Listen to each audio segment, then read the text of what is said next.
Good morning. I'd like to acknowledge the country that we're on today. We're sitting beside the Shoalhaven River in Yuin Nation, and I'd like to acknowledge and pay respects to the learnings and teachings of the Yuin people and the Darawal Nation for the teachings and learnings that we have received through our study, our personal life and our work.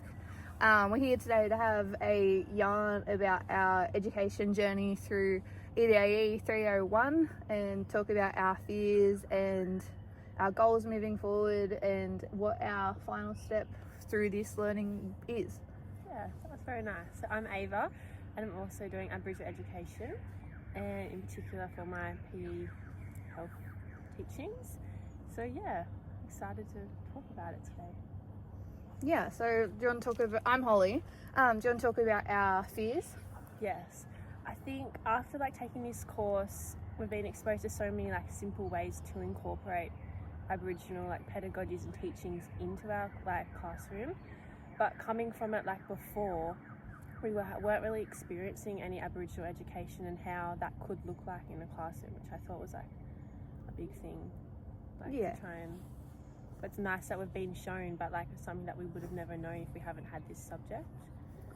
Yeah, I think through this subject, I think a lot of people had a lot of similar fears about, well, it's not my culture. How am I supposed to incorporate aspects of this culture into my teaching when I'm not a part of it?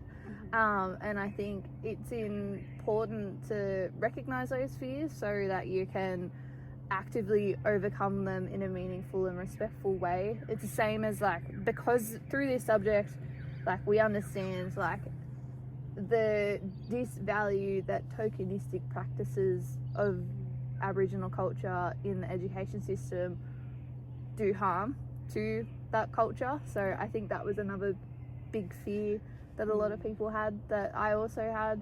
I think the main thing is that I've always wanted to make sure that what I'm doing and how I'm teaching is respectful to Aboriginal country and country itself. Yeah, and I think being on country and learning on country throughout this course, it made me realise that the curriculum doesn't really hold any spots to get the kids outside and on country. It's a very important learning aspect with so many benefits, and I thought that it's a really good way that should be incorporated more and taken outside, and there should be room in the curriculum to do that because it's so beneficial. Yeah, I think there is always a time and a space to incorporate Aboriginal pedagogies and country into teaching and learning. It's easier a lot of the time than what we make it out to be to incorporate country. I think to incorporate a lot of the pedagogies meaningfully and respectfully, you have to involve the community, whether it's the elders from where you're from, or if you're not sure of who the elders are, I think reaching out to the right people to find out so you can go about teaching what you'd like to teach, but the right way.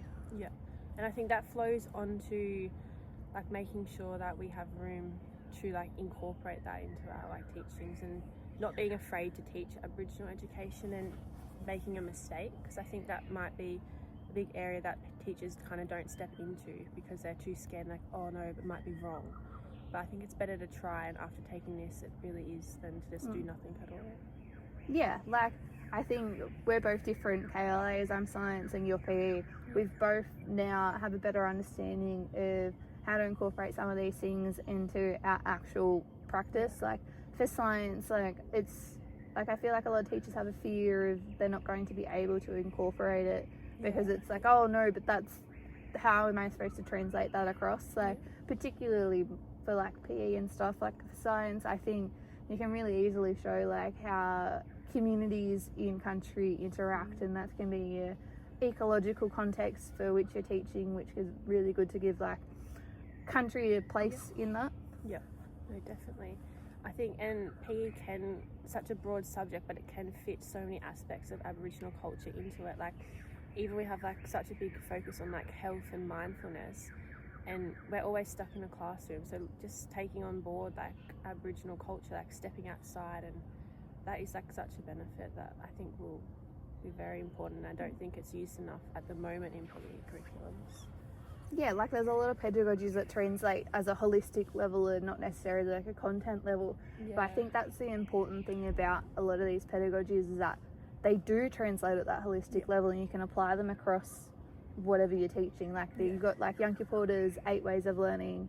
You've also got your both ways learning, and I think that there can really easily be embedded into your like teaching philosophy, like moving forward, so that you've got it throughout your teaching for just a consistent approach. Yeah, no, I fully agree, and I think it's just really important that there is a shift and people are being educated and experiencing Aboriginal education in their degrees to give them the confidence to go out there and not be fearful of teaching such like an important component.